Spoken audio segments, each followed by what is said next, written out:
You know what's great about the Switch 2? Key cards are sticking around forever.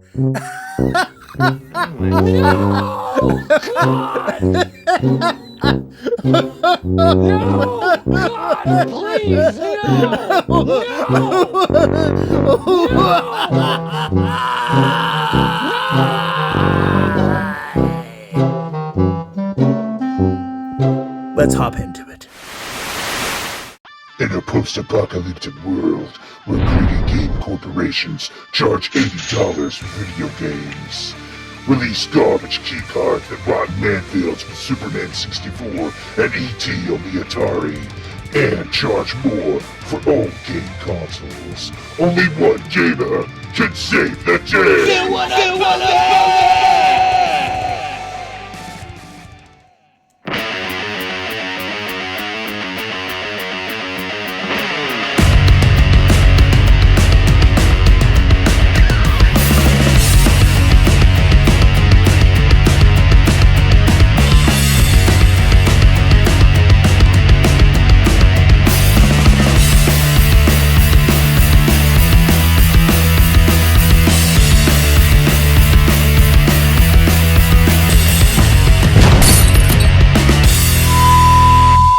Welcome back, friends. So you may be asking, what are you talking about, Phil?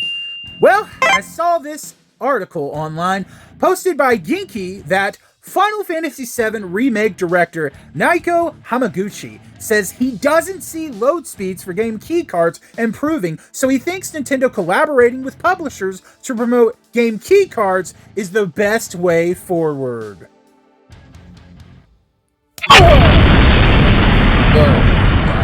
Guys, this isn't good, but let's jump in to see what Hamaguchi had to say. He said, "Personally, I feel that the loading speed issue for game cartridge is more about the hardware spec of the Nintendo Switch 2. I'm not with Nintendo, so I can't really speak to that side. That said, I do feel that the game keycard format that Nintendo created for the Nintendo Switch 2 is a really amazing new idea that they had to offer us. Yay, Nintendo! I don't personally see Nintendo working towards trying to improve the loading speeds for the cartridges. Rather, I feel that Nintendo will put more effort into popularizing the game keycard format, which is again a really fantastic idea for us developers. Yay, Nintendo! I love you, Nintendo! Nintendo! Oh, Nintendo! Also, we hope players familiarize themselves with what that costs them. That obviously is something we can help out with as well from the developer side. I think that the collaborative effort between Nintendo and publishers trying to promote the game keycard will be the best way forward for all players in the future. Woo! That future is so bright! Yay!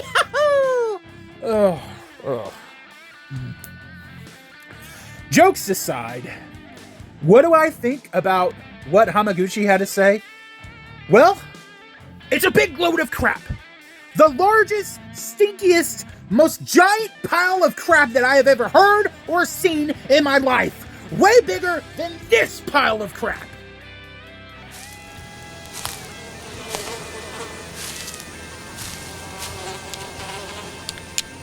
That is one big pile of shit. Yeah.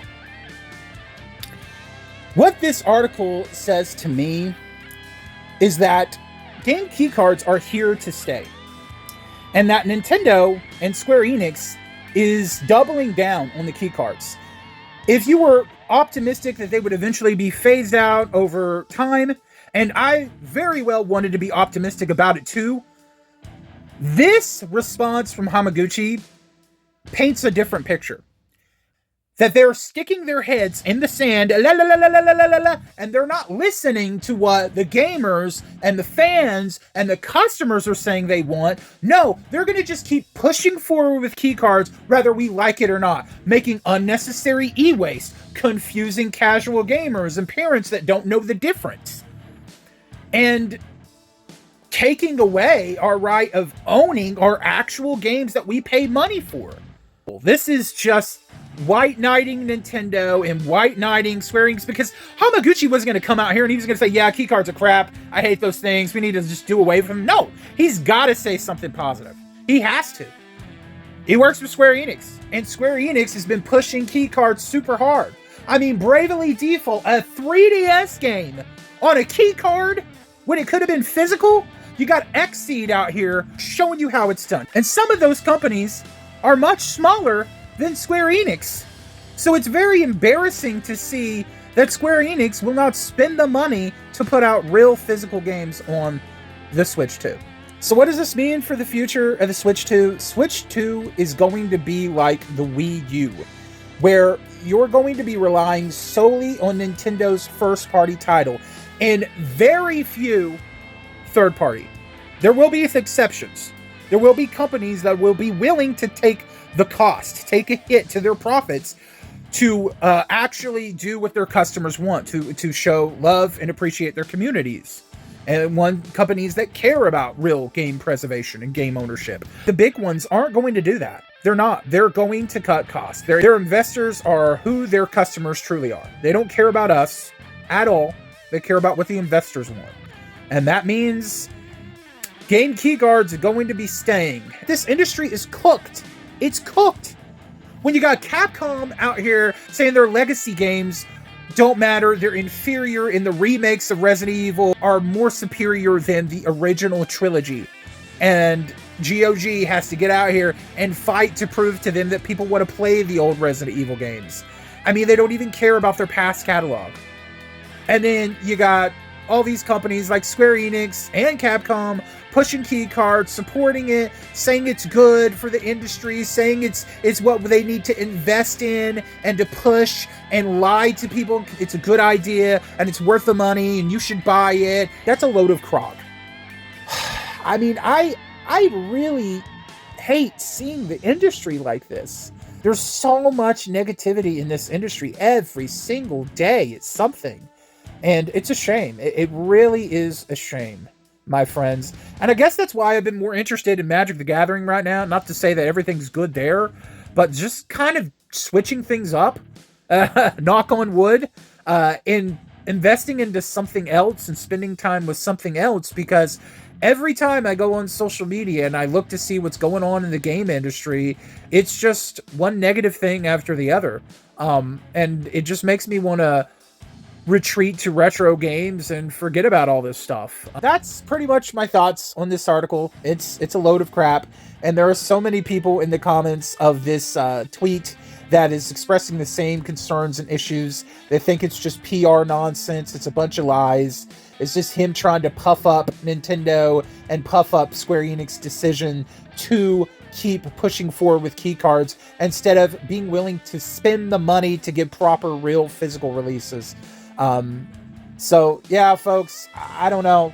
It doesn't seem like key cards are going anywhere. And I mean, I have no real proof of that. I'm not Professor Xavier. I can't read minds. I don't have the power to see into the future. Maybe they will eventually phase out after several years of them not selling and not doing well in the market, that they finally give up and submit to us and what we want. I just wish they would choose that from the get-go. Why does it have to take you losing money and losing customers and making us angry and upset for you to actually do what we want you to do? Why does it always have to come to that? It makes no sense. The movie, The Field of Dreams, if you build it, they will come. If you give us what we want, we will give you the money. You don't have to fight us. We're not your enemy, but you want to make us into your enemy. I don't understand that. Do you want our money or do you not? Which is it? You can't have it both ways. It's so simple, yet you're so stupid.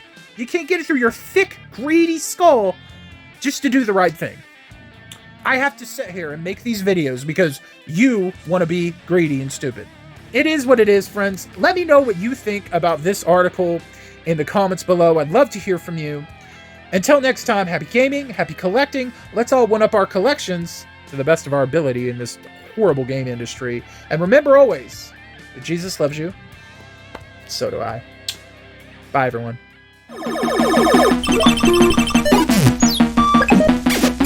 Game over now. 9, 8, 7.